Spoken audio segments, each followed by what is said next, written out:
La clase de hoy es sobre el sistema endocrino, que está formado con órganos cuyo parénquima es de epitelio glandular. Al ser órganos macizos, presentan un estroma o una parte de sostén representada por la cápsula, que recordemos que generalmente es de tejido conectivo denso y regular, de la cual van a partir tabiques o trabéculas que van a penetrar hacia el interior del órgano y lo pueden llegar a dividir en lóbulos o en lobulillos. Y a partir de este van a surgir fibras reticulares junto con células reticulares que van a formar a este tejido conectivo reticular que conocemos propiamente como el estroma. Dentro de los órganos que tienen parénquima epitelial, no solamente están los que comprenden al sistema endocrino, sino también a los que forman las glándulas anexas al sistema digestivo y a las glándulas derivadas de la piel. Entremos al tema que nos importa, que son las glándulas del sistema endocrino, las cuales son 5 principales: la hipófisis o glándula pituitaria, la tiroides, la paratiroides, las suprarrenales y la pineal o glándula epífisis. La hipófisis se va a dividir en dos grandes partes: en la adenohipófisis o hipófisis anterior, que está conformada por epitelio glandular; en la neurohipófisis o hipófisis posterior, que está formada por el tejido nervioso secretor. La adenohipófisis, a su vez, se va a dividir en 3 segmentos: en la parte distal, en la parte intermedia y en la parte tuberal. La parte distal va a presentar 3 tipos de células principales: las folículo-estrelladas, las cromófilas y las cromófobas. Las cromófilas, a su vez, se dividen en 2 grupos: las acidófilas o basófilas, y de las acidófilas vamos a tener a las somatotróficas y a las lactotróficas, y de las basófilas a las tirotróficas, a las gonadotróficas y a las corticotróficas. La parte intermedia va a estar representada por los quistes de Rathke y por cordones basófilos de células corticotróficas. Y en la parte tuberal vamos a encontrar a los vasos del sistema porta-hipotálamo hipoficiario, que recordamos que es un sistema porta-venoso. La neurohipófisis se va a dividir en 3 grandes segmentos, que son la eminencia media, el infundíbulo y la parte nerviosa. Estas 2 primeras corresponden a axones neurosecretoras de neuronas parvicelulares, y la parte nerviosa va a estar conformada por los pituicitos, por los cuerpos de Herring y por las fibras nerviosas del hipotálamo, que provienen de neuronas secretoras de los núcleos de las neuronas magnonucleares, y provienen de los núcleos supraóptico y paraventricular, y como secreción tienen a la vasopresina, a la oxitocina y a la neurofisina. Vemos aquí en el esquema, en este color como un poco más oscuro, a la adenohipófisis, y en este color más claro a la neurohipófisis. Entonces quedamos que en la adenohipófisis, la parte distal, aquí está representada, la porción intermedia, que es la que está aquí dividiendo la adenohipófisis de la neurohipófisis, y la parte tuberal. En la neurohipófisis igual quedamos que 3 partes: esta sería la parte nerviosa, este es el infundíbulo y esto corresponde a la eminencia media. La secreción de la hipófisis está dada por el hipotálamo.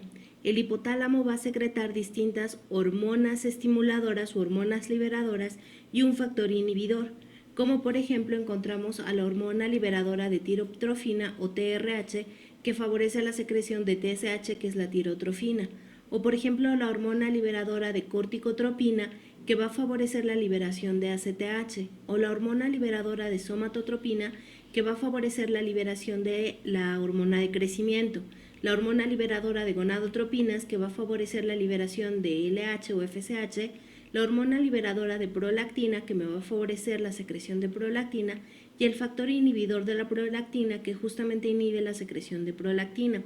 Aquí las hormonas pueden tener la terminación de tropina o trofina, todo va a depender de quién haya hecho las traducciones.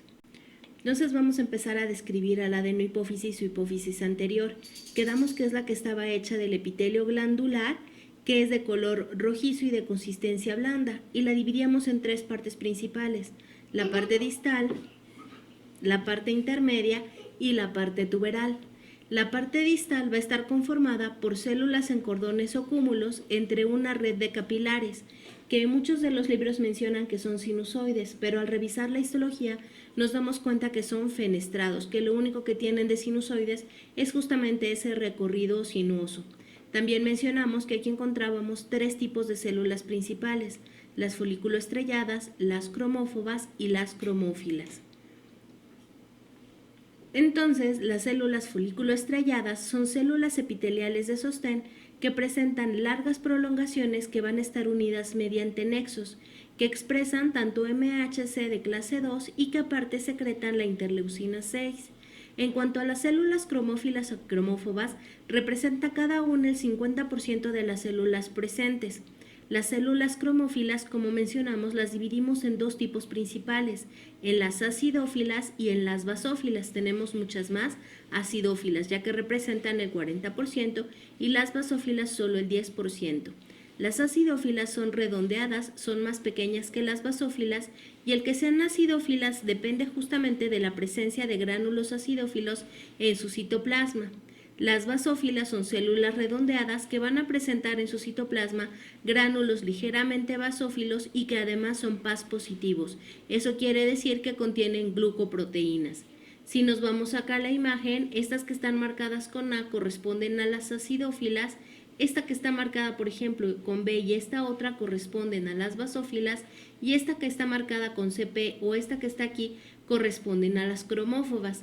Las cromófobas, de hecho, son las células acidófilas una vez que liberaron sus gránulos y por lo tanto van a ser o ligeramente acidófilas o ligeramente basófilas porque les va a quedar justamente un remanente de los gránulos. Vámonos con las células acidófilas. Estas células quedamos que teníamos 2 tipos principales, las somatotróficas y las lactotróficas o mamotróficas. Las somatotróficas son más frecuentes, contienen gránulos electrodensos que están limitados por membrana y que van a secretar a la hormona de crecimiento o somatotrofina.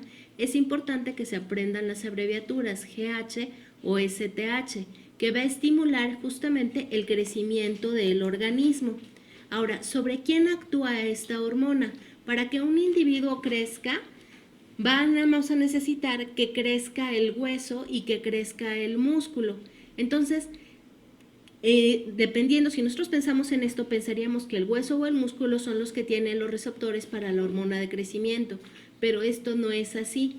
Quienes tienen los receptores para la hormona de crecimiento son los hepatocitos, que son las células del hígado. Entonces, cuando la hormona de crecimiento se une a sus receptores, va a favorecer la secreción por parte de los hepatocitos de la somatomedina o factor de crecimiento semejante a insulina 1. Este sí es el que va a actuar, por ejemplo, en el hueso, específicamente sobre los condroblastos del disco metaepifisiario, para favorecer el crecimiento longitudinal de los mismos. También va a actuar sobre las células satélite del músculo estriado, favoreciendo su diferenciación y favoreciendo el desarrollo del músculo. Aunque aquí el crecimiento del músculo va a ser un poco más lento que el crecimiento de los huesos. Es por eso que en la pubertad, que es un periodo de crecimiento acelerado, a los adolescentes suelen dolerles las piernas, porque el hueso va a crecer a mayor velocidad de lo que lo hace el músculo. Y también esta somatomedina o factor de crecimiento semejante a insulina 1 va a tener una acción moduladora sobre los efectos que tenga la insulina. ¿Cómo se regula su secreción? Recordemos que el hipotálamo va a secretar a la hormona liberadora de somatotrofina, que también podemos llamar hormona liberadora de hormona de crecimiento. Entonces, cuando aumenta la secreción de esta, va a actuar sobre las células somatotróficas para que secreten la hormona de crecimiento o somatotrofina.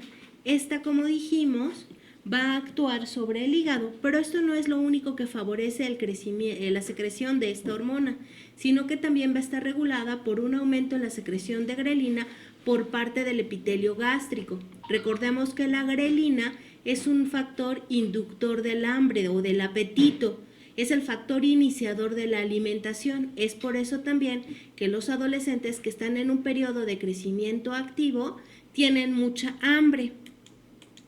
Entonces, esta somatotrofina quedamos que va a actuar sobre el hígado.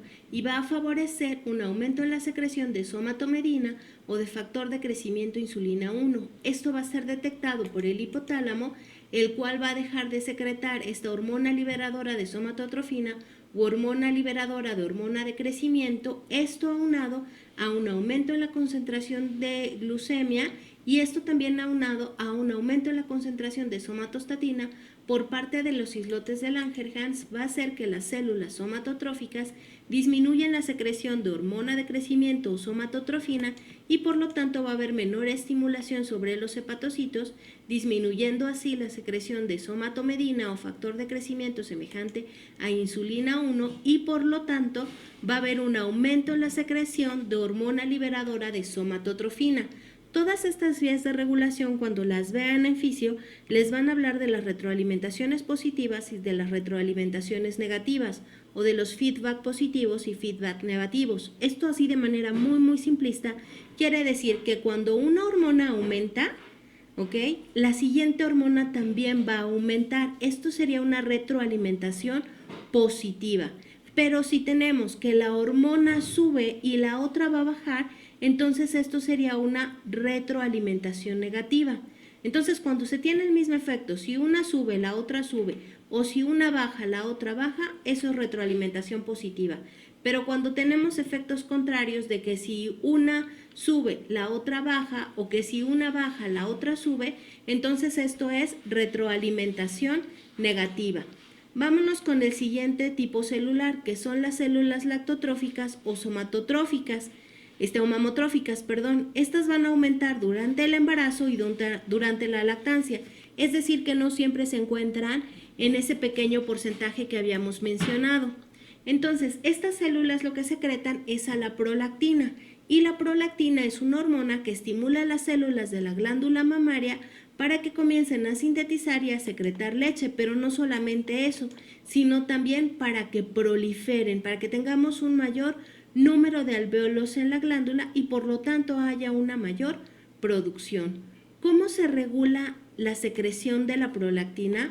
Tiene 3 momentos importantes, que es, vamos a ponerle normal, aunque eso quiere decir que la persona no está embarazada, durante el embarazo y en el posparto. Entonces, digamos que una persona normal, una mujer que no está embarazada o en el caso de los hombres, el hipotálamo va a estar secretando al factor inhibidor de la prolactina, que tiene una estructura igual a la dopamina, de hecho es dopamina. Lo que pasa es que cuando la escribieron por primera vez no se habían dado cuenta que su estructura química era exactamente la misma. Bueno, esto va a hacer que haya una menor secreción de prolactina por parte de la hipófisis. Esto va a hacer justamente que la glándula mamaria esté involucionada y que no tenga secreción. Bueno, involucionada en el caso de los hombres. En el caso de las mujeres ya sabemos que el desarrollo se va a deber justamente a las oleadas de estrógenos. En el embarazo, una de las cosas que sucede es que hay un aumento en la secreción de estrógenos y progesterona por parte del ovario. Esto va a hacer que haya una disminución en la secreción del factor inhibidor de la prolactina. También va a haber un aumento en la secreción de la hormona liberadora de tirotrofina y un aumento en la secreción del péptido intestinal vasoactivo. Todo esto va a hacer que haya un aumento en la secreción de prolactina, que va a aumentar tanto el número de los adenómeros como la producción de la leche en la glándula mamaria. ¿Qué pasa después del parto? Que mis niveles de estrógeno y progesterona van a caer súbitamente, lo que va a ser detectado por el hipotálamo y va a secretar a la hormona liberadora de prolactina, y entonces esta va a súper aumentar la secreción de prolactina por parte de la hipófisis, haciendo también que se dividan estas células lactotróficas o mamotróficas. Obviamente al aumentar su número va a aumentar su secreción y esto también nos va a inducir un aumento en el número de adenómeros y un aumento en la producción de leche. Vámonos con las siguientes células, que serían las células basófilas. Entonces, las células basófilas quedamos que eran 3 tipos: las tirotróficas, las corticotróficas y las gonadotróficas. Las tirotróficas tienen gránulos pequeños y van a ser las encargadas de secretar a la hormona estimulante de tiroides o tirotrofina, que abreviamos como TSH, cuya función es estimular a la tiroides para que sintetice y secrete a las hormonas tiroideas. ¿Cómo se regula la secreción de la TSH, nuevamente aquí va a ser dada por el hipotálamo por la hormona liberadora de tirotrofina, que es secretada por el hipotálamo, que va a estimular a las células tirotróficas de la hipófisis a que secreten a la hormona estimulante de tiroides, y esto va a hacer que la tiroides secrete las dos hormonas tiroideas principales, T3 y T4, triyodotironina y tetrayodotironina o tiroxina. Aquí en este caso la triyodotironina es la que va a dar los efectos biológicos y la T4 es lo que nos va a dar la regulación. Entonces aquí específicamente lo que me importa son los aumentos en la secreción de T4. Entonces, estos aumentos en la secreción de T4 van a ser detectados por el hipotálamo, que va a disminuir su secreción de la hormona liberadora de tirotrofina, lo que va a hacer que haya menor estimulación sobre las células tirotróficas y entonces van a secretar menos hormona estimulante de tiroides y por lo tanto va a haber una menor secreción de hormonas tiroideas T3, T4. Nuevamente T4 es la que más me importa y esta disminución en la concentración de T4 va a ser detectada por el hipotálamo para volver a secretar hormona liberadora de tirotrofina. Vámonos ahora con las células corticotróficas. Son células redondeadas u ovales que tienen núcleos excéntricos y que se encargan de la síntesis y secreción de la propiomelanocortina. Esta propiomelanocortina se va a transformar en hormona adenocorticotrófica, en beta-lipotrofina, en la hormona estimulante de melanocitos, en la beta-endorfina y en la encefalina. En el caso de estas células, las dos principales son la ACTH y la beta-lipotrofina.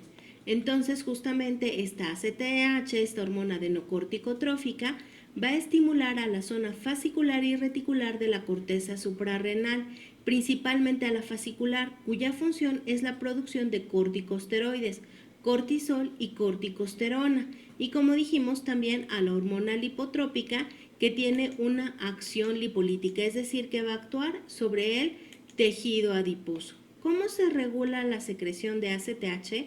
Nuevamente el hipotálamo va a secretar a la hormona liberadora de corticotrofina, que va a estimular a las células corticotróficas a que secreten a la hormona liberadora de a la ACTH, que es la hormona estimulante de corteza suprarrenal. Esta va a aumentar la secreción de cortisol y este cortisol va a ser detectado por el hipotálamo, que va a disminuir la secreción de CRH, lo que va a disminuir la secreción de ACTH, por lo tanto va a disminuir la secreción de cortisol. Esto nuevamente es detectado por el hipotálamo y volvemos a empezar. Después tenemos a las células gonadotróficas, que son células redondeadas con gránulos medianos. Estas células van a secretar, aquí va a depender de los autores, la mayoría solamente les van a manejar dos hormonas, la hormona folículo estimulante y la hormona luteinizante, aunque hay autores que les manejan a la hormona estimulante de células intersticiales que actúa específicamente sobre las células de Leydig, aunque este mismo efecto lo puede estar dando la luteinizante en el caso de los autores que consideran solo dos hormonas. Yo les pongo los tres, aunque podemos tomar en cuenta que esta ICSH puede ser la misma luteinizante. Pongo los tres porque, bueno, a veces se llega a preguntar de esta manera. Entonces, estas tres hormonas, ¿sobre quién van a actuar? Sobre los testículos y sobre el ovario. Empecemos por la folículo estimulante. Entonces, la célula folículo estimulante, como su nombre lo dice, va a estimular a los folículos ováricos principalmente. Estos folículos ováricos tienen dos células que los van a conformar de manera importante, que son las células foliculares o de la granulosa y las células de la teca interna. Específicamente las células de la granulosa son las que tienen los receptores para FSH. ¿Y cuál va a ser el efecto sobre estas? Va a favorecer la proliferación de las células de la granulosa, haciendo que el folículo ovario aumente su tamaño y va a favorecer la síntesis y secreción de estrógenos. Esto es en el caso de aparato reproductor femenino, pero ¿qué pasa en el aparato reproductor masculino? En este caso, las células de Sertoli de los túbulos seminíferos son los que van a tener receptores para la FSH. Esta FSH lo que hace es favorecer la secreción de la proteína fijadora de andrógenos que me va a inducir a un aumento en la concentración de testosterona en los túbulos seminíferos que me favorece la maduración de las células espermatogénicas. ¿Cómo se regula la secreción de FSH? Nuevamente aquí va a participar el hipotálamo a través de la hormona liberadora de gonadotrofinas. Esta hormona liberadora de gonadotrofinas se va a liberar por pulsos y va a ir aumentando su concentración paulatinamente. Esta va a estimular, como dijimos, a las células gonadotróficas a que secreten la FSH, y la FSH en el caso del ovario va a favorecer la secreción de estrógenos. También para favorecer la secreción de la FSH tenemos a una hormona secretada tanto por las células foliculares como por las de Sertoli que recibe el nombre de activina. El aumento en la secreción de activina también va a favorecer la secreción de FSH. Este aumento en la concentración de estrógenos es detectado por la misma hipófisis, lo que va a hacer que disminuya la secreción de la hormona folículo estimulante, y también esta disminución en la secreción de FSH se va a deber a la secreción de inhibina por parte de las células foliculares y las células de Sertoli, lo que va a hacer que haya una disminución en la secreción de estrógenos, en el caso del aparato reproductor femenino. Vámonos ahora con la hormona luteinizante. Esta hormona luteinizante va a actuar tanto sobre las células de la granulosa en el caso del ovario como las células de la teca interna, y entonces me va a favorecer nuevamente la maduración folicular, que me va a llevar a un aumento en la síntesis y secreción de estrógenos y a que se dé la ovulación. De hecho, más o menos recuerdan de embrio que justo antes de la ovulación, más o menos 24 horas antes de la ovulación, se da el pico de LH. En cuanto, dentro del mismo folículo ovárico, ya no en el folículo ovárico, sino una vez que se da la ovulación, esta hormona luteinizante se encarga de la transformación de las células de la granulosa y de las células de la teca en las células de la granulosa luteínica y de la teca luteínica, formando así el cuerpo lúteo. Y una vez que se formó el cuerpo lúteo, la LH va a estimular a estas células para que sinteticen y secreten tanto estrógenos como progesterona, pero justamente en esta fase luteinizante lo que más me importa es la secreción de progesterona. ¿Cómo se regula su secreción? Nuevamente la hormona liberadora de gonadotrofinas me va a favorecer la liberación o la secreción de la hormona luteinizante, que al actuar sobre el ovario me va a aumentar sobre todo la síntesis y secreción de progesterona, y este aumento en la secreción de progesterona me va a inhibir la secreción de la hormona luteinizante. Vámonos con el caso de la hormona estimulante de células intersticiales, que bien podemos sustituir por la LH en el caso de aparato reproductor masculino. Entonces, esta va a actuar, su nombre lo dice, hormona estimulante de células intersticiales. ¿Y quiénes son las células intersticiales? Las células de Leydig. La función más importante de las células de Leydig es la secreción de testosterona. Entonces, la ICSH va a estimular a las células de Leydig para que secreten andrógenos, es decir, testosterona. Este mismo efecto, como les dije, muchos autores lo refieren a la hormona luteinizante.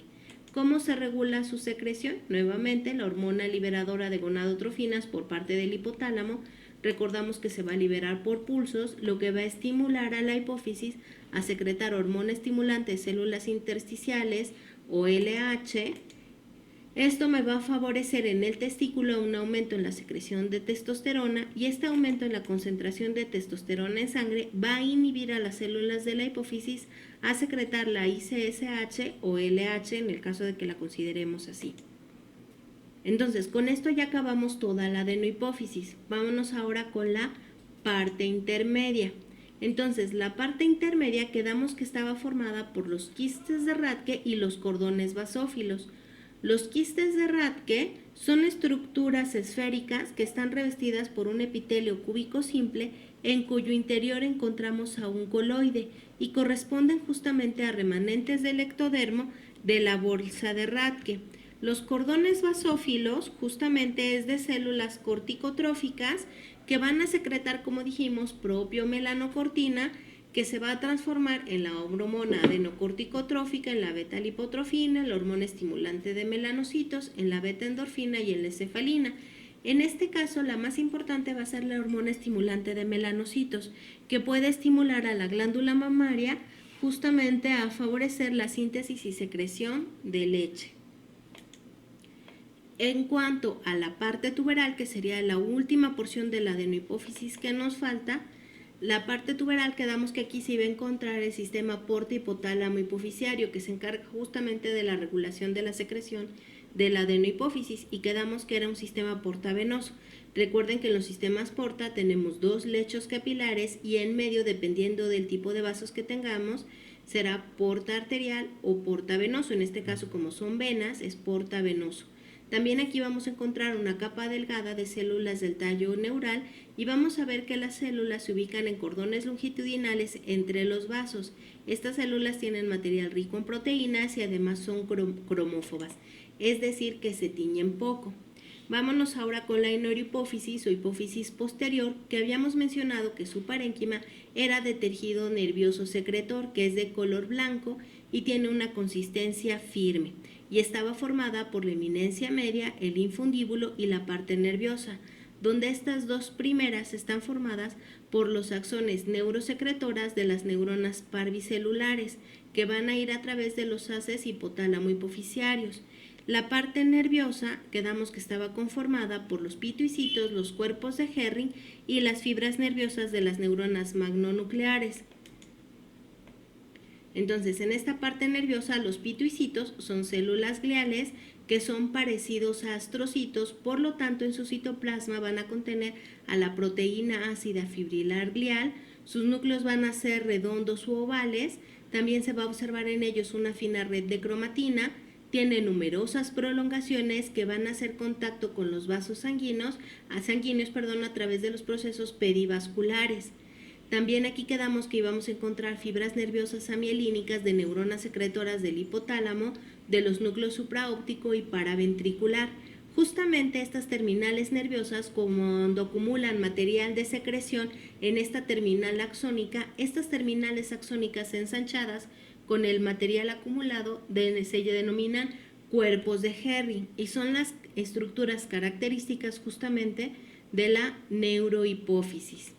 Entonces, cuando nos vamos justamente a la función de la secreción de estas fibras nerviosas, vemos que del núcleo supraóptico lo que se va a sintetizar y secretar es la vasopresina u hormona antidiurética, que también abreviamos como ADH, y esta va a actuar sobre los túbulos renales favoreciendo la reabsorción de agua, lo que va a hacer que disminuya el volumen de orina y aumente su osmolaridad.